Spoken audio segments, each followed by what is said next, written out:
Hello friends, welcome to my channel. ಇದು March current ಅಫೇರ್ಸ್ನ ಸ್ಪರ್ಧಾ ಅರಿವು ಮ್ಯಾಗ್ಝಿನ್ನ ವಿಡಿಯೋ ಸಿರೀಸ್ನ ಕಂಟಿನ್ಯೂಯೇಷನು. ಎನ್ವಿರಾನ್ಮೆಂಟ್ ಸಬ್ಜೆಕ್ಟ್ನ ಪಾರ್ಟ್ 1 ಅಂದರೆ ಫಸ್ಟ್ ವಿಡಿಯೋ.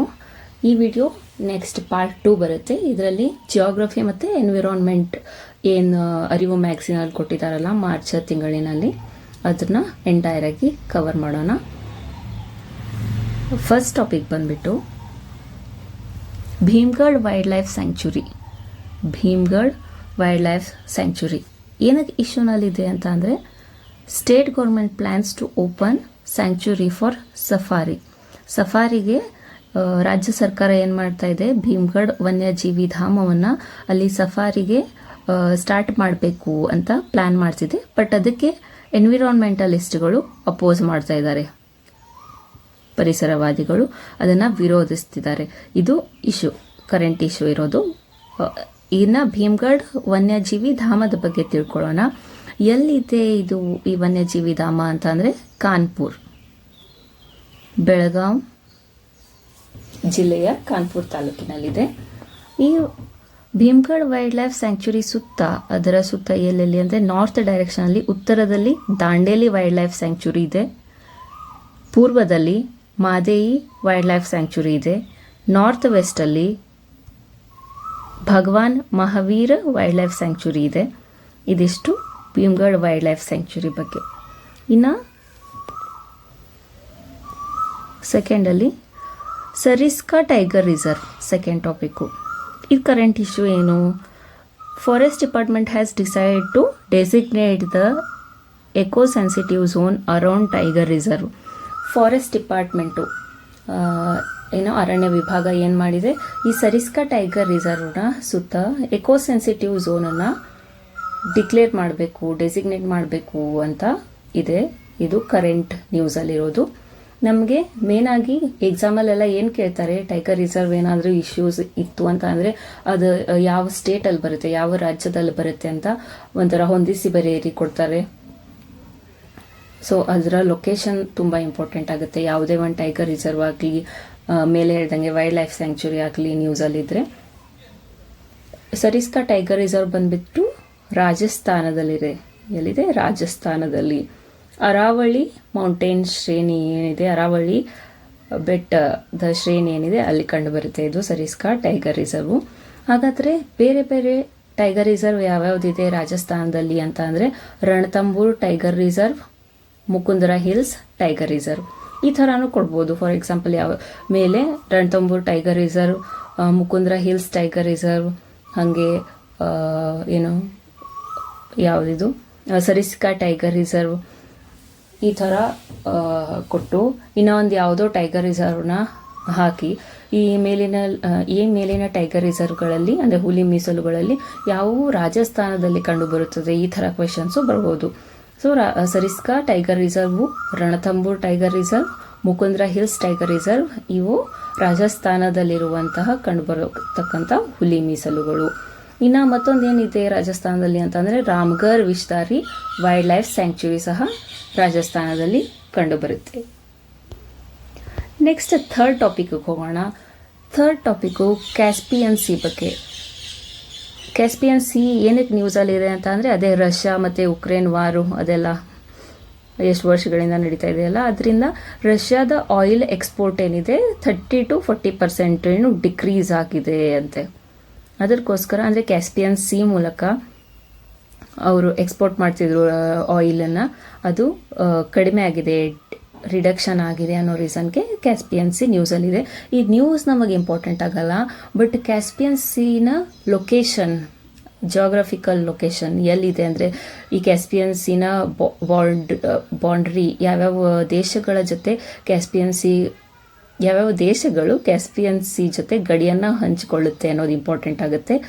ಹಾಗಿದ್ರೆ ಯಾವ್ಯಾವುದು ಅಂತ ನೆನ್ಪಿಟ್ಕೊಳ್ಳೋಕೆ ಒಂದು ಕೋಡ್ ವರ್ಡ್ ಇದೆ, ತಾರಿಕತ. ಯಾವ್ಯಾವುದು? ಟರ್ಕ್ಮೆನಿಸ್ತಾನ್, ಅಜರ್ಬೈಜಾನ್, ರಷ್ಯಾ, ಇರಾನ್ ಹಾಗೂ ಕಜಕ್ಸ್ತಾನ್. ಇದು ಕೋಡ್ ವರ್ಡನ್ನು ನೆನ್ಪಿಟ್ಕೊಳ್ಳಿ. ಈ ಥರ ಕ್ವಶನ್ಸೇ ಜಾಸ್ತಿ ಕೇಳೋದು ಇದರಲ್ಲಿ. ಇದು largest inland water body refer to as salt water lake ಅಂತಲೂ ಕರೀತಾರೆ. ಅಂದರೆ ಉಪ್ಪು ನೀರಿನ ಸರೋವರ ಅಂತಲೂ ಕರೀತಾರೆ ಇದಕ್ಕೆ, ಆಯಿತಾ. ಇಲ್ಲಿ ಕ್ಲೈಮೇಟ್ ಚೇಂಜಿಂದ ಹವಾಮಾನದಲ್ಲಿ ಆಗ್ತಿರುವಂತಹ ಬದಲಾವಣೆಗಳಿಂದ ಇಲ್ಲಿ ವಾಟರ್ ಲೆವೆಲ್ ಏನಾಗ್ತಾ ಇದೆ, ಕಡಿಮೆ ಆಗ್ತಾ ಇದೆ, ಆಯಿತಾ. ಇದಿಷ್ಟು ಇಂಪಾರ್ಟೆಂಟ್ ಕೊಟ್ಟಿರೋದು ಇಲ್ಲಿ. ನೆಕ್ಸ್ಟ್ ಟಾಪಿಕ್ ಹೋಗೋಣ. 4th ಟಾಪಿಕ್ ಬಂದ್ಬಿಟ್ಟು ಸೌಪರ್ಣಿಕಾ ರಿವರ್. ನಿಮಗೆಲ್ಲ ಗೊತ್ತೇ ಇರುತ್ತೆ, Kollur Mookambika temple. Kollur Mookambika temple near ಯಾವ ನದಿ ಹರಿದೋಗುತ್ತೆ ಅಂತ ಅಂದರೆ ಅದು ಸೌಪರ್ಣಿಕಾ ರಿವರ್. ಏನಕ್ಕೆ ನ್ಯೂಸಲ್ಲಿದೆ ಅಂತ ಅಂದರೆ ರೈಸಿಂಗ್ ಪೊಲ್ಯೂಷನ್, ಈ ನದಿಯಲ್ಲಿ ಜಲಮಾಲಿನ್ಯ ಜಾಸ್ತಿ ಆಗ್ತಾ ಇರೋದ್ರಿಂದ ಎನ್ವಿರಾನ್ಮೆಂಟಲಿಸ್ಟ್ಗಳು ಅದರ ಬಗ್ಗೆ ಕನ್ಸರ್ನ ವ್ಯಕ್ತಪಡಿಸ್ತಾ ಇದ್ದಾರೆ. ಇದರ ಇಂಪಾರ್ಟೆಂಟಾಗಿ ನಮಗೆ ಮತ್ತೆ ಬೇಸಿಕಲ್ಲಿ ಏನು ನೋಡಬೇಕಾಗುತ್ತೆ, ಒರಿಜಿನ್, ಎಲ್ಲಿ ಸೌಪರ್ಣಿಕಾ ರಿವರ್ ಹುಟ್ಟುತ್ತೆ, ಕೊಡಚಾದ್ರಿ ಹಿಲ್ಸ್, ಪಶ್ಚಿಮ ಘಟ್ಟಗಳಲ್ಲಿ, ಕರ್ನಾಟಕದಲ್ಲೇನೆ. ಇನ್ನು ಇದು runs parallel to Arabian sea near Maravanthe beach. ನೀವು ಫೇಮಸ್ ರೀಲ್ ಎಲ್ಲ ನೋಡಿರ್ತೀರ, ಹೀಗೆ ರೋಡ್ ಹೋಗ್ತಾ ಇರುತ್ತೆ, ಇಲ್ಲಿ ಒಂದು ಸ್ವಲ್ಪ ಈ ಥರ ಒಂದು ಕಡೆ ಸಮುದ್ರ, ಒಂದು ಕಡೆ ನದಿ ಇರುತ್ತೆ, ಈ ಥರದ ರೀಲ್ಸ್ ನೋಡಿರ್ತೀರ ಗೊತ್ತಾ. ಅದೇ ಒಂದು ಕಡೆ ಅರೇಬಿಯನ್ ಸಿ ಮತ್ತು ಇನ್ನೊಂದು ಕಡೆ ಸೌಪರ್ಣಿಕಾ ರಿವರು ಮರವಂತೆ ಬೀಚ್ ಕಡೆ ಪ್ಯಾರಲಲ್ ಆಗಿ ಅಂದರೆ ಸಮಾನಾಂತರವಾಗಿ ಹರಿಯುತ್ತೆ. ಅದು ಯಾವ ನದಿ ಅಂತ ಕೇಳಿದರೆ Sauparnika river Maravanthe beach near ಇರೋದು, ಆಯಿತಾ. ನೆಕ್ಸ್ಟ್ ಟಾಪಿಕ್ಗೆ ಹೋಗೋಣ. Parambikulam tiger reserve. ಪರಂಬಿಕುಲಂ ಎಲ್ಲಿದೆ, ಕೇರಳ ರಾಜ್ಯದಲ್ಲಿ. ಆಗಲೇ ನಾವು ಯಾವ್ಯಾವ್ದು ನೋಡಿದ್ವಿ, ರಾಜಸ್ಥಾನದಲ್ಲಿ ನೆನಪಿದ್ಯಾ, Ranthambore, Mukundra hills, Sariska tiger reserve ರಾಜಸ್ಥಾನಲ್ಲಿ ಬರುತ್ತೆ. ಇದು ಪರಂಬಿಕುಲಂ ಟೈಗರ್ ರಿಸರ್ವು ಕೇರಳನಲ್ಲಿ ಕಂಡುಬರುತ್ತೆ. ಇದೇನಕ್ಕೆ ನ್ಯೂಸಲ್ಲಿತ್ತು ಅಂತ ಅಂದರೆ ಫೌನಲ್ ಸರ್ವೆ, ಅಂದರೆ ಪ್ರಾಣಿಗಳ ಒಂದು ಸರ್ವೆ ಅಥವಾ ಗಣತಿನ ಮಾಡಿದ್ದಾರೆ ಅಲ್ಲಿರೋ ಫಾರೆಸ್ಟ್ ಡಿಪಾರ್ಟ್ಮೆಂಟ್ ಅವರು. ಅಲ್ಲಿ 15 ಬಗೆಯ ಹೊಸ ಜೀವಿ ಪ್ರಭೇದಗಳು ಅಂದರೆ ಸ್ಪೀಸಿಸ್ ಕಂಡು ಬಂದಿವೆ. ಅದರಿಂದ ಜೀವಿ ವೈವಿಧ್ಯತೆಯಲ್ಲಿ ಜಾಸ್ತಿ ಆಗಿದೆ. ಇದು ಅಲ್ಲಿರೋ ನ್ಯೂಸು. ಅಲ್ಲಿ ಯಾವ್ಯಾವ ರಿವರ್ಸ್ ಕಂಡು ಬರುತ್ತೆ ಅಂತ ಒಂದು ರಫ್ ಐಡಿಯಾ ಇರಬೇಕು ನಿಮಗೆ. ಪರಂಬಿಕುಲಂ ಟೈಗರ್ ರಿಸರ್ವಲ್ಲಿ ಪರಂಬಿಕುಲಂ, ಅದರಿಂದಾನೇ ಈ ಟೈಗರ್ ರಿಸರ್ವ್ಗೆ ಈ ಹೆಸರು ಬಂದಿರೋದು. ಪರಂಬಿಕುಲಂ ರಿವರ್, ಶೋಲಾಯಾರ್, ತೆಕ್ಕಡಿ, ಈ 3 ರಿವರ್ಸ್ ಕಂಡು ಬರುತ್ತೆ ಅಲ್ಲಿ. ಇನ್ನು ಟ್ರೈಬ್ಸ್ ಬಂದ್ಬಿಟ್ಟು ಕಡಾರ್, ಮಲಸಾರ್, ಮುದುವರ್, ಮಾಲ ಮಲಸಾರ್. ಈ ಟ್ರೈಬ್ಸ್ ಎಲ್ಲಿ ಕಂಡು ಬರುತ್ತೆ ಅಂತಂದರೆ ಕೇರಳನಲ್ಲಿ ಅನ್ನೋದು. ಅಂದರೆ ಗೆಸ್ ವರ್ಕ್ ಅಲ್ಲ, ಆದರೂ ನಿಮಗೆ ಹೆಲ್ಪ್ ಆಗುತ್ತೆ ಈ ಥರ. ಅದಕ್ಕೆ ಒಂದು ಸಲ ಕಣ್ಣು ಹಾಯಿಸ್ಬಿಡ್ಬೇಕು, ಇಲ್ಲ ಈ ವಿಡಿಯೋನಾದ್ರು ಕೇಳಿಸ್ಕೋತಾ ಇರಬೇಕು ಆ ಥರ. ನೆಕ್ಸ್ಟ್ ಟಾಪಿಕ್ ಹೋಗೋಣ, ಲೇಕ್ ವಿಕ್ಟೋರಿಯಾ ಬಗ್ಗೆ. ಲೇಕ್ ವಿಕ್ಟೋರಿಯಾ ಏನಕ್ಕಪ್ಪ ನ್ಯೂಸಲ್ಲಿದೆ ಅಂತಂದರೆ ಅದೇನೋ ಗ್ರೀನ್ ಕಲರ್ಗೆ ಟರ್ನ್ ಆಗ್ತಿದೆ ಅಂತೆ. ಏನಕ್ಕಂದರೆ ಅಲ್ಲಿ ಬ್ಯಾಕ್ಟೀರಿಯಾಸ್ಗಳು ಜಾಸ್ತಿ, ಡೆಡ್ಲಿ ಬ್ಯಾಕ್ಟೀರಿಯಾಸ್ಗಳು ಸ್ಪ್ರೆಡ್ ಆಗ್ತಾ ಇರೋದ್ರಿಂದ ಅಲ್ಲಿರೋ ನೀರಿನ ಕಲರು ಗ್ರೀನ್ಗೆ ಟರ್ನ್ ಆಗ್ತಾ ಇದೆ, ಆಯಿತಾ. ವಿಕ್ಟೋರಿಯಾ ಎಲ್ಲಿರೋದು, ಲೇಕ್ ವಿಕ್ಟೋರಿಯಾ ಆಗಿದ್ರೆ ಈಸ್ಟ್ ಆಫ್ರಿಕಾನಲ್ಲಿದೆ, ನೆನಪಿರಲಿ. ಹಾಗಿದ್ರೆ ಯಾವ್ಯಾವ ಒಂದು ದೇಶಗಳಲ್ಲಿ ಆಫ್ರಿಕಾನಲ್ಲಿ ಹಾದೋಗುತ್ತೆ ಅಂತ ಅಂದರೆ ಕೆನ್ಯಾ, ಉಗಾಂಡ, ತಾಂಜಾನಿಯಾ. ಇದನ್ನು UK ಅಂತ ನೆನ್ಪಿಟ್ಕೋಬೋದು ನೀವು, ಉತ್ತರ ಕರ್ನಾಟಕ ಟೀ ಥರ. ಯಾವುದು, ಉಗಾಂಡ, ಕೆನ್ಯಾ ಮತ್ತು ತಾಂಜಾನಿಯಾ, ಆಯಿತಾ. ಇದು largest fresh water lake in ಆಫ್ರಿಕಾನಲ್ಲಿ ಅತಿ ದೊಡ್ಡ ಸಿಹಿ ನೀರಿನ ಸರೋವರ ಯಾವುದು ಅಂತ ಅಂದರೆ Lake Victoria. Second largest globally, ಜಾಗತಿಕವಾಗಿ ಅಂದರೆ ಜಗತ್ತಲ್ಲೇ 2ನೇ ಅತಿ ದೊಡ್ಡ ಸಿಹಿ ನೀರಿನ ಸರೋವರವಾಗಿದೆ ಇದು ಲೇಕ್ ವಿಕ್ಟೋರಿಯಾ, ಆಯಿತಾ. ಲೇಕ್ ವಿಕ್ಟೋರಿಯಾ ಹರ್ಕೊಂಡು ವೈಟ್ ನೈಲ್ ನದಿಗೆ ಸೇರಿಕೊಳ್ಳುತ್ತೆ. ನೀವು ಆ್ಯಕ್ಚುಲಿ ತುಂಬ ಕೊಟ್ಬಿಟ್ಟಿರ್ತಾರೆ ಈ ಮ್ಯಾಗ್ಝಿನಲ್ಲಿ, ನಿಮಗೆ ಗೊತ್ತು, ತುಂಬ ತುಂಬಿಸಿದ್ದಾರೆ. ಇಷ್ಟು ಸಿಂಪ್ಲಿಫೈ ಆಗಿ ಇಷ್ಟಾದರೂ ನಿಮಗೆ ನೆನಪಿದ್ರೆ ಮೋರ್ ದೆನ್ ಎನಫ್. ಅದನ್ನು ಓದ್ಕೊಳ್ಳಿ ಒಂದು ಸತಿ ಇದನ್ನು ಕೇಳಿದ ಮೇಲೆ. ಬಟ್ ಇದು ಕ್ರಿಸ್ಪಾಗಿ ನಿಮಗೆ ಒಂದು ಐಡಿಯಾ ಬರುತ್ತೆ, ನೀಟಾಗಿ ನೆನಪಿರುತ್ತೆ ಈ ಥರ ಇದ್ದರೆ. ಇದಾದಮೇಲೆ ಎಕ್ಸ್ಟ್ರಾ ಮ್ಯಾಗ್ಝಿನ್ನ ಓದ್ಕೊಳ್ಳಿ ಪೂರ್ತಿಯಾಗಿ, ಅದೂ ಸಹ ಹೆಲ್ಪ್ ಆಗುತ್ತೆ. Next topic potash mining in India. Geological survey of India identified potash reserve ಇನ್ ರಾಜಸ್ಥಾನ್. ಈ ಪೊಟ್ಯಾಶ್ನ ರಿಸರ್ವ್ ಎಲ್ಲಿ ಕಂಡು ಬಂದಿದೆ, ರಾಜಸ್ಥಾನದಲ್ಲಿ. ಇದನ್ನು ಐಡೆಂಟಿಫೈ ಮಾಡಿದ್ದಾರೆ ಜಿಯೋಲಾಜಿಕಲ್ ಸರ್ವೆ ಆಫ್ ಇಂಡಿಯಾನವರು. ಹಾಗಾದರೆ ಪೊಟ್ಯಾಶ್ ರಿಸರ್ವ್ ಇಂಡಿಯಾನಲ್ಲಿ ಎಲ್ಲೆಲ್ಲಿ ಕಂಡು ಬರುತ್ತೆ ಅಂತ ಅಂದರೆ ಪಂಜಾಬ್ ಮತ್ತು ರಾಜಸ್ಥಾನದಲ್ಲೇ 89% ಆಫ್ ದ ಪೊಟ್ಯಾಶ್ ರಿಸರ್ವ್ ಕಂಡು ಬರುತ್ತೆ, ನೆನಪಿರಲಿ. ಪೊಟ್ಯಾಶ್ ಬಗ್ಗೆ ನೋಡೋಣ ಏನಂತಂದರೆ primary nutrient in NPK fertiliser. NPK nitrogen, phosphorus, potassium ಇದರಲ್ಲಿ ಒಂದು ಪ್ರೈಮರಿ ನ್ಯೂಟ್ರಿಯೆಂಟ್ ಇದು ಈ ರಸಗೊಬ್ಬರಗಳಲ್ಲಿ. Next used in production of glass ಸಿರಾಮಿಕ್ಸ್ನ ಪ್ರೊಡ್ಯೂಸ್ ಮಾಡೋಕ್ಕೆ, ಸೋಪ್ಸನ್ನು, ಡಿಟರ್ಜೆಂಟ್ಸು ಹಾಗೆ ಎಕ್ಸ್ಪ್ಲೋಸಿವ್ ಸ್ಫೋಟಕಗಳ ತಯಾರಿಕೆಯಲ್ಲೂ ಪೊಟ್ಯಾಷನ್ನ ಯೂಸ್ ಮಾಡ್ತಾರೆ. ಪೊಟ್ಯಾಶ್ ರಿಮೂವ್ಸ್ ವಾಟರ್ ಹಾರ್ಡ್ನೆಸ್, ನೀರಿನ ಗಡಸುತನವನ್ನು ತೆಗೆದುಹಾಕುತ್ತೆ ಪೊಟ್ಯಾಶ್. ಇದಿಷ್ಟು ಗೊತ್ತಿರಲಿ, ಈ ಥರದ ಸ್ಟೇಟ್ಮೆಂಟ್ಸ್ ಬರೋ ಚಾನ್ಸಸ್ ಇರುತ್ತೆ. ನೆಕ್ಸ್ಟ್ ಬಂದುಬಿಟ್ಟು 8th ಟಾಪಿಕ್, ಚಲೋ ಚಿಪ್ಕೋ ಪ್ರೊಟೆಸ್ಟ್. ಇದು ರೀಸೆಂಟಾಗಿ ಪುಣೆನಲ್ಲಿ ಆ ಥರ ಅಂದರೆ ಚಿಪ್ಕೋ ಮೂವ್ಮೆಂಟ್ ಯಾವ ಥರ ಆಗಿತ್ತು ಅದೇ ಥರ ಡೆಮಾನ್ಸ್ಟ್ರೇಟ್ ಮಾಡಿದ್ದಾರೆ. ಏನಕ್ಕಂದರೆ ಡೆವಲಪ್ಮೆಂಟ್ ಪ್ರಾಜೆಕ್ಟ್ಗೋಸ್ಕರ ಅಲ್ಲಿ ಮರಗಳನ್ನು ಕಡಿಲಾಗ್ತಾ ಇತ್ತು, ಫೆಲ್ಲಿಂಗ್ ಆಫ್ ಟ್ರೀಸ್. ಅದಕ್ಕೆ ಪುಣೆನಲ್ಲಿ ಚಿಪ್ಕೋ ಪ್ರೊಟೆಸ್ಟ್ನ ಮತ್ತೊಂದ್ಸಲಿ ಡೆಮಾನ್ಸ್ಟ್ರೇಟ್ ಮಾಡಿದ್ದಾರೆ. ಹಾಗಾದರೆ ಮೇನ್ ಚಿಪ್ಕೋ ಮೂಮೆಂಟ್ ಒರಿಜಿನ್ ಅಂತಂದರೆ 1973ನಲ್ಲಿ ನಮಗೆಲ್ಲ ಗೊತ್ತಿದೆ. ಸುಂದರ್ಲಾಲ್ ಬಹುಗುಣ್ ಮತ್ತು ಗೌರಾದೇವಿ ಇವರು ಇಂಪಾರ್ಟೆಂಟ್ ರೋಲ್ ಪ್ಲೇ ಮಾಡಿದರು ಆವಾಗಿನ 1973 ಚಿಪ್ಕೋ ಮೂಮೆಂಟಲ್ಲಿ. ಎಲ್ಲಿ ನಡೆಯಿತು? ಚಮೋಲಿ ಡಿಸ್ಟಿಕ್ನ ಉತ್ತರಾಖಂಡ್ನಲ್ಲಿ ನಡೆಯುತ್ತೆ. ಇದೇ ರೀತಿ ಅರಣ್ಯವನ್ನು ರಕ್ಷಿಸೋಕೆ ಕರ್ನಾಟಕದಲ್ಲೂ ಅಪ್ಪಿಕೋ ಚಳುವಳಿ ಅನ್ನೋದು ಸ್ಟಾರ್ಟ್ ಆಗುತ್ತೆ. ಅಪ್ಪಿಕೋ ಚಳುವಳಿ ಅದು ಯಾವಾಗ? ನಮ್ಮ ದೇಶದಲ್ಲಿ 1973ನಲ್ಲಾದರೆ ಪ್ಲಸ್ 10 ಇಯರ್ಸ್ ಅಂತ ನೆನ್ಪಿಟ್ಕೊಳ್ಳಿ 1983ನಲ್ಲಿ. ಇಲ್ಲಿ ಉತ್ತರಾಖಂಡಲ್ಲಾದರೆ UK ಇಲ್ಲಿ UKನಲ್ಲಾಗುತ್ತೆ, ಅದು ಉತ್ತರ ಕನ್ನಡ ಜಿಲ್ಲೆಯಲ್ಲಾಗುತ್ತೆ, ಕಳಸೆ ಫಾರೆಸ್ಟಲ್ಲಿ. ಆಯಿತಾ? ಇವಾಗ ಈಸಿಯಾಗಿ ನೆನ್ಪಿಟ್ಕೋಬೋದು. ಏನು 1973ನಲ್ಲಾಗುತ್ತೆ ನಮ್ಮ ದೇಶದಲ್ಲಿ, ಅಂದರೆ ಸುಂದರ್ಲಾಲ್ ಬಹುಗುಣಲ್ಲಿ ಚಿಪ್ಕೋ ಮೂಮೆಂಟು. ಅಪ್ಪಿಕೋ ಚಳುವಳಿ 1983ನಲ್ಲಾಗುತ್ತೆ. ಇದು UKನಲ್ಲಾಯಿತು, ಅದು ಉತ್ತರಾಖಂಡು. ನಮ್ಮ ಕರ್ನಾಟಕದಲ್ಲೂ UKನಲ್ಲಾಗಿದೆ, ಅದು ಉತ್ತರ ಕನ್ನಡ ಜಿಲ್ಲೆ. Next topic, Hawaii, rainbow capital of the world. ಕಾಮನಬಿಲ್ಲಿನ ರಾಜಧಾನಿ ಅಂದರೆ ಹವಾಯಿ. ಇದು ಏನಕ್ಕೆ ಅಲ್ಲಿ ಅಂದರೆ ಯುನಿಕ್ ವೆದರ್ ಕಂಡೀಷನ್, ಒಂದು ವಿಶಿಷ್ಟವಾದ ಹವಾಮಾನ ಗುಣಲಕ್ಷಣಗಳಿಂದ ಅಲ್ಲಿ ಜಾಸ್ತಿ ಫ್ರೀಕ್ವೆಂಟ್ ಆಗಿ ಮೇಲಿನ ಮೇಲೆ ಬಿಸಿಲು. ನಮಗೆಲ್ಲ ಗೊತ್ತಿದೆ ಅಂದರೆ ಕಾಮನ್ ಬಿಲ್ಲು ಆಗಬೇಕು ಅಂದರೆ ರೇನ್ಬೋ ಆಗಬೇಕಂದ್ರೆ ಏನು ಬೇಕು? ಬಿಸಿಲು ಬೇಕು, ಹಾಗೆ ಮಳೆನೂ ಬೇಕು. ಅಲ್ಲಿ ಆಗಿಂದಾಗೆ ಬಿಸಿಲು ಹಾಗೆ ಸಣ್ಣ ಪ್ರಮಾಣದಲ್ಲಿ ಮಳೆನೂ ಆಗುತ್ತೆ. ಅದರಿಂದ ಅಲ್ಲಿ ಫ್ರೀಕ್ವೆಂಟ್ಲಿ ರೇನ್ಬೋ ಕಂಡು ಬರುತ್ತೆ. ಅದಕ್ಕೆ rainbow capital of the world ಅಂತ ಹವಾಯಿನ ಕರೀತಾರೆ. Next topic Gulf of Eilat. Gulf of ಅಕಾಬಾಗೆ ಅಥವಾ ಅಕಾಬಾ ಕೊಲ್ಲಿಗೆ ಇನ್ನೊಂದು ಹೆಸರು ಗಲ್ಫ್ ಆಫ್ ಐಲಾತ್. ಇದೇನಕ್ಕಪ್ಪ ನ್ಯೂಸಲ್ಲಿತ್ತು ಅಂತ ಅಂದರೆ ಕೋರಲ್ ರೀಫ್ಸು ಕಳೆದ 3000 ವರ್ಷಗಳಲ್ಲಿನೇ ಕಡಿಮೆ ಗ್ರೋತ್ ಆಗಿದ್ದು ಈ ವರ್ಷ due to climate change, global ಕೂಲಿಂಗಿಂದ. ಆದರೆ ಆಮೇಲೆ ಮತ್ತೆ ರಿಕವರ್ ಆಗಿದೆ. ಸ್ಟಿಲ್ ಹವಾಮಾನ ವೈಪರೀತ್ಯದಿಂದ ಚೇಂಜಿಂದ ಕೋರಲ್ಸು ಕಡಿಮೆ ಗ್ರೋತ್ ಆಗಿದೆ ಅಥವಾ ಗ್ರೋತು ನಿಂತೋಗಿತ್ತು. ಈ ಗಲ್ಫ್ ಆಫ್ ಅಕಾಬಾದ್ ಇಂಪಾರ್ಟೆಂಟ್ ಏನಂತಂದರೆ ಬಾರ್ಡರಿಂಗ್ ಕಂಟ್ರೀಸ್ ಯಾವುದು ಅಂತ ನೆನ್ಪಿಟ್ಕೊಳ್ಳಿ. ಈಜಿಪ್ಟ್ ಒಂದು, ಇಸ್ರೇಲ್, ಜೋರ್ಡಾನ್ ಮತ್ತು ಸೌದಿ ಅರೇಬಿಯಾ. ಇದಿಷ್ಟು ಗಲ್ಫ್ ಆಫ್ ಅಕಾಬಾನ bordering countries. World's northernmost coral reefs. ಈ ಗಲ್ಫ್ ಆಫ್ ಅಕಾಬಾನಲ್ಲಿನೇ ಜಗತ್ತಿನ ಅತ್ಯಂತ ಉತ್ತರದಲ್ಲಿ ಯಾವ ಕೋರಲ್ ರೀಫ್ಸ್ ಕಂಡು ಬರುತ್ತೆ ಅಂತ ಅಂದರೆ ಅದು ಇದೇ ಪ್ರದೇಶದಲ್ಲಿ. ಆಯಿತಾ? ನೆಕ್ಸ್ಟ್ ಟಾಪಿಕ್ಗೆ ಹೋಗೋಣ. ಕ್ಲೈಮೇಟ್ ರಿಸ್ಕ್ ಇಂಡೆಕ್ಸ್ 2025 ಇಂಪಾರ್ಟೆಂಟ್ ಯಾವುದಾಗುತ್ತೆ? ಯಾರು ರಿಲೀಸ್ ಮಾಡ್ತಾರೆ ರಿಪೋರ್ಟ್ಗಳೆಲ್ಲ ಅಂತ? ಕ್ಲೈಮೇಟ್ ರಿಸ್ಕ್ ಇಂಡೆಕ್ಸನ್ನು ಜರ್ಮನ್ ವಾಚ್ ಅವರು ರಿಲೀಸ್ ಮಾಡ್ತಾರೆ.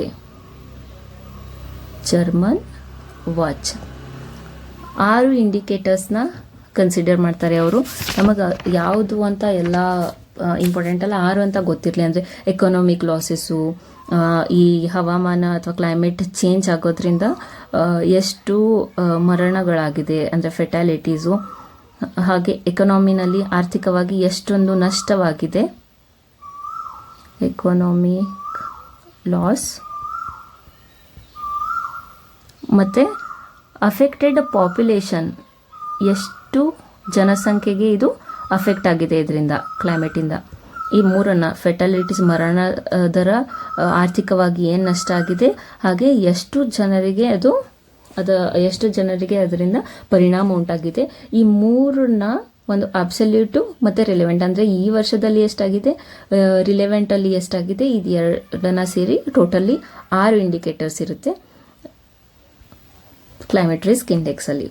ಆ್ಯನ್ಯುವಲ್ ರ್ಯಾಂಕಿಂಗ್ ನೋಡಿದ್ರೆ ಅಂದರೆ 2022 Pakistan worst climate change affected country, second Belize, third Italy, ಗೊತ್ತಿರಲಿ.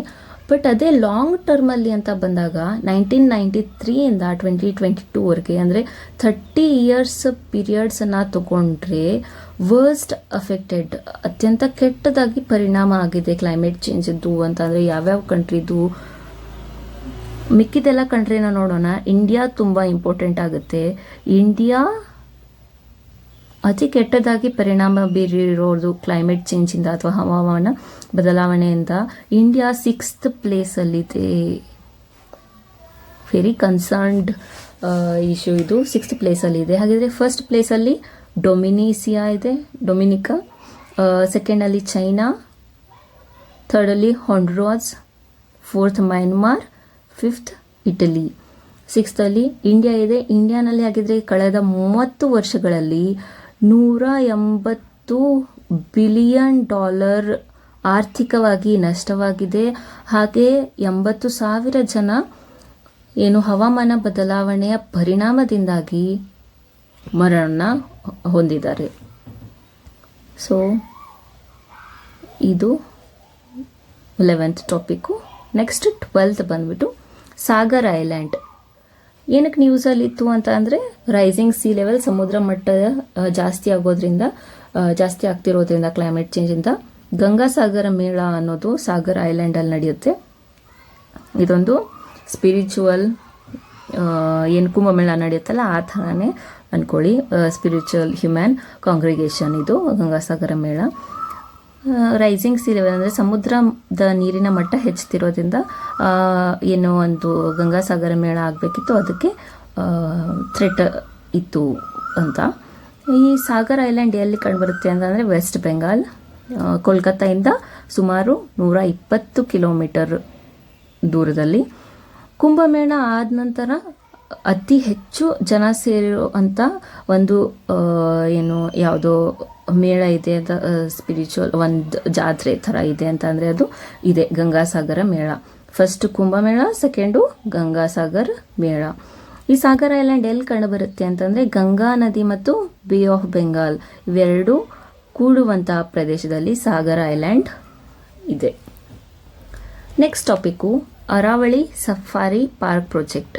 ಹರಿಯಾಣ ಸ್ಟೇಟ್ ಏನು ಮಾಡಿದೆ ಅಂತ ಪ್ಲ್ಯಾನ್ ಮಾಡಿದೆ, ಜಗತ್ತಿನ largest safari, around 3800 square kilometre ಏನೋ ಇದೆ ಅನಿಸುತ್ತೆ, ಹೆಚ್ಚು ಕಡಿಮೆ ಆಲ್ಮೋಸ್ಟ್ ಅಷ್ಟು ಒಂದು ಲಾರ್ಜೆಸ್ಟ್ ಸಫಾರಿ ಪ್ರಾಜೆಕ್ಟ್ನ ಮಾಡಬೇಕು ಅಂತ ಪ್ಲ್ಯಾನ್ ಮಾಡಿದರು ಹರಿಯಾಣನವರು. ಬಟ್ ಅದಕ್ಕೆ ತುಂಬ ಎನ್ವಿರಾನ್ಮೆಂಟಲ್ ಮತ್ತು ಲೀಗಲ್ ಇಶ್ಯೂಸ್ಗಳು ಎದುರಾಗಿವೆ. ಇದು ನ್ಯೂಸು. ನಮಗೇನು ಇಂಪಾರ್ಟೆಂಟ್ ಆಗುತ್ತೆ, ಅರಾವಳಿ ಬೆಟ್ಟಗಳು ಅಥವಾ ಅರಾವಳಿ ಶ್ರೇಣಿ ಬಗ್ಗೆ ತಿಳ್ಕೊಳ್ಳೋಣ. Aravalli range one of the oldest fold mountain. ಅಂದರೆ ಹಳೆಯ ಮಡಿಕೆ ಪರ್ವತ ಇದು. ಜಗತ್ತಿನಲ್ಲಿ ಎಷ್ಟೊಂದು ಹಳೆಯ ಫೋಲ್ಡ್ ಮೌಂಟೇನ್ಸ್ ಕಂಡು ಬರುತ್ತಲ್ಲ, ಅದರಲ್ಲಿ ಒನ್ ಆಫ್ ದಿ ಹಳೆಯದು ಅಂತ ಹೇಳ್ಬೋದು. 692 ಕಿಲೋಮೀಟರ್, ಅಪ್ರಾಕ್ಸಿಮೇಟ್ಲಿ 692 ಕಿಲೋಮೀಟರ್ಸ್ ಸ್ಪ್ರೆಡ್ ಆಗಿದೆ ಇದು. ಫ್ರಮ್ ಗುಜರಾತ್ ಟು ಡೆಲ್ಲಿ, ಗುಜರಾತಿಂದ ಡೆಲ್ಲಿಯವರೆಗೂ, ಗುಜರಾತ್, ರಾಜಸ್ಥಾನ್, ಹರಿಯಾಣ ಮತ್ತು ಡೆಲ್ಲಿ ಈ ರಾಜ್ಯಗಳಲ್ಲಿ ವಿಸ್ತರಿಸಿದೆ ಈ ಅರಾವಳಿ ಶ್ರೇಣಿ. 80% ಎಲ್ಲಿ ಕಂಡುಬರುತ್ತೆ, ರಾಜಸ್ಥಾನಲ್ಲಿ 80% ಕಂಡುಬರುತ್ತೆ. ಆಗಲೇ ನಾವು 89% ಏನೋ ಕಂಡುಬರುತ್ತೆ ರಾಜಸ್ಥಾನಲ್ಲಿ ಅಂತ ನೋಡಿದ್ವಿ. ರಿಕಾಲ್ ಮಾಡ್ಕೊಳ್ಳೋಕೆ ಟ್ರೈ ಮಾಡಿ. ಯಾವುದು, ಪೊಟ್ಯಾಶ್ ರಿಸರ್ವ್ ಇಲ್ಲಿ 80% ಆಫ್ ದ ಅರಾವಳಿ ರೇಂಜ್ ಎಲ್ಲಿ ಕಂಡುಬರುತ್ತೆ, ಅರಾವಳಿ ಶ್ರೇಣಿ ರಾಜಸ್ಥಾನಲ್ಲಿ ಕಂಡುಬರುತ್ತೆ. ಹೈಯೆಸ್ಟ್ ಪೀಕ್ ಯಾವುದಪ್ಪ ಅರಾವಳಿ ಶ್ರೇಣಿಗಳಲ್ಲಿ ಅಂತಂದರೆ ಗುರು ಶಿಖರ 1722 ಮೀಟರ್ ಇದೆ ಇನ್ ಮೌಂಟ್ ಅಬು ಪರ್ವತದಲ್ಲಿ. ರಿವರ್ ಯಾವ್ಯಾವ ಇಲ್ಲಿಂದ ಯಾವ ನದಿಗಳು ಹುಟ್ಕೊಳ್ಳುತ್ತೆ ಅರಾವಳಿ ಶ್ರೇಣಿಗಳಲ್ಲಿ ಅಂತಂದರೆ Banas river, Sahibi river, Luni river. ಇದಿಷ್ಟು ಅರಾವಳಿ ಶ್ರೇಣಿಗಳ ಬಗ್ಗೆ ಗೊತ್ತು ಇರಲೇಬೇಕಾದಂಥ ಇನ್ಫಾರ್ಮೇಷನ್ನು. ನೆಕ್ಸ್ಟ್ ಬಂದ್ಬಿಟ್ಟು ಅರಕು ಉತ್ಸವ ಚಳಿ, celebrated in Araku valley, Andhra ಪ್ರದೇಶಲ್ಲಿ ಅರಕು ಉತ್ಸವ ಸೆಲೆಬ್ರೇಟ್ ಮಾಡ್ತಾರೆ. ಎಲ್ಲಿ ಇದೆ ಅರಕು ವ್ಯಾಲಿ, ಎಲ್ಲಿ ಕಂಡು ಬರುತ್ತೆ? ಆಂಧ್ರ ಪ್ರದೇಶ ಸ್ಟೇಟಲ್ಲಿ. ಎಲ್ಲಿ? ಈಸ್ಟರ್ನ್ ಘಾಟ್ಸಲ್ಲಿ, ಪೂರ್ವ ಘಟ್ಟಗಳಲ್ಲಿ ಕಂಡುಬರುತ್ತೆ. ಇದನ್ನು ಏನಂತ ಕರೀತಾರೆ ಅಂದರೆ ಊಟಿ ಆಫ್ ಆಂಧ್ರ ಅಂತ ಕರೀತಾರೆ. ಇಲ್ಲಿರುವಂಥ ಪ್ರಾಕೃತಿಕ ಸೌಂದರ್ಯದ ಕಾರಣದಿಂದ ಇದನ್ನು ಆಂಧ್ರದ ಊಟಿ ಅಂತಾನೂ ಕರೀತಾರೆ. ಅರಕು ವ್ಯಾಲಿಯನ್ನು ಆಂಧ್ರದ ಊಟಿ ಅಂತಾನೂ ಕರೀತಾರೆ. ಅರಕು ಟ್ರೈಬ್ಸ್, ಬುಡಕಟ್ಟು ಜನಾಂಗ, ಅರಕು ಎಂಬ ಬುಡಕಟ್ಟು ಜನಾಂಗ ಸಹ ಅಲ್ಲಿ ಕಂಡುಬರುತ್ತೆ. ಏನಕ್ಕೆ ಫೇಮಸ್ಸು ಅರಕು ವ್ಯಾಲಿ? ನಿಮಗೆಲ್ಲ ಗೊತ್ತೇ ಇರುತ್ತೆ, ಕಾಫಿ ಲವರ್ಸ್ಗೆ ಎಸ್ಪೆಷಲಿ. ಅರಕು ಅರೇಬಿಕ್ ಕಾಫಿಗೆ GI ಟ್ಯಾಗ್ ಸಿಕ್ಕಿದೆ. GI ಟ್ಯಾಗ್ ಸಿಕ್ಕಿರುವಂಥ ಅರೇಬಿಕಾ ಕಾಫಿ ಅರಕುದು ಫೇಮಸ್ಸು. ಯಾವಾಗ ಸಿಕ್ಕಿತ್ತು? 2019 ಜಸ್ಟ್ GI ಟ್ಯಾಗ್ ಸಿಕ್ಕಿತ್ತು ಅಂತ ಯಾರು ಗೊತ್ತಿದ್ರೆ ಸಾಕು. Next and last topic of this video, western disturbance. Western disturbance ಅಂತ ಅಂದರೆ ಏನು ಅಂತಂದರೆ ಹೇಳ್ತೀನಿ. ಇಲ್ಲಿ ಇರಾನ್ ಪ್ರದೇಶದಲ್ಲಿ ತುಂಬ ಲೋ ಪ್ರೆಷರ್ ಅಂದರೆ ಕಡಿಮೆ ಒತ್ತಡದ ಪ್ರದೇಶ ನಿರ್ಮಾಣ ಆಗುತ್ತೆ ಇರಾನಲ್ಲಿ. ಆವಾಗ ಅಲ್ಲಿಗೆ ಉಳಿದ ಪ್ರದೇಶಗಳಿಂದ ಒಂದು ಏನೋ ಏರ್ ಎಂಟರ್ ಆಗುತ್ತೋ ಆ ಏರು ಕ್ರಮೇಣ ಇರಾಕ್, ಪಾಕಿಸ್ತಾನ್ ಈ ಕಡೆ ಎಲ್ಲ ಟ್ರಾವೆಲ್ ಮಾಡಿ ಇಂಡಿಯಾದ ನಾರ್ದರ್ನ್ ಭಾಗಕ್ಕೆ ತಲುಪುತ್ತೆ. ಈ ಇಂಡಿಯನ್ ನಾರ್ದರ್ನ್ ಏನು ಉತ್ತರ ಭಾಗಕ್ಕೆ ತಲುಪುವಾಗ ಇಲ್ಲಿ ಮಾಯಿಶ್ಚರನ್ನು ತೇವಾಂಶವನ್ನು ಹಿಡ್ಕೊಂಡು ಬರುತ್ತೆ. ಸೊ ಇಲ್ಲಿ ಆ ರೀಸನಿಂದ ಮಳೆ ಆಗುತ್ತೆ.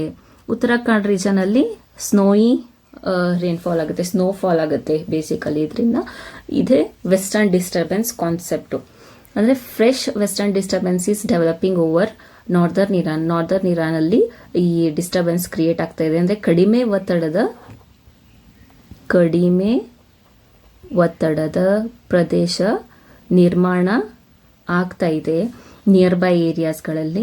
Bringing weather changes to north India. ಇದೇನಾಗುತ್ತೆ? ವೆದರ್ ಚೇಂಜಸ್ನ ತಂದು ಕೊಡುತ್ತೆ ನಾರ್ತ್ ಇಂಡಿಯಾಗೆ. ಇದನ್ನೇ ವೆಸ್ಟರ್ನ್ ಡಿಸ್ಟರ್ಬೆನ್ಸಸ್ ಅಂತ ಕರಿತೀವಿ. ಇದು ಲೋ ಪ್ರೆಷರ್ ಸಿಸ್ಟಮು, ಕಡಿಮೆ ಒತ್ತಡದ ಒಂದು ವ್ಯವಸ್ಥೆ.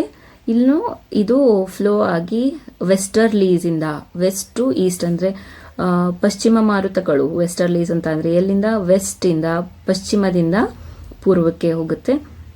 ಹೋಗುವಾಗ ಈ ತೇವಾಂಶವನ್ನು ಕ್ಯಾರಿ ಮಾಡಿ ಇಲ್ಲಿ ನಾರ್ತ್ ಅಥವಾ ನಾರ್ತ್ ವೆಸ್ಟ್ ಭಾಗದಲ್ಲಿ ನಮ್ಮ ಇಂಡಿಯಾನಲ್ಲಿ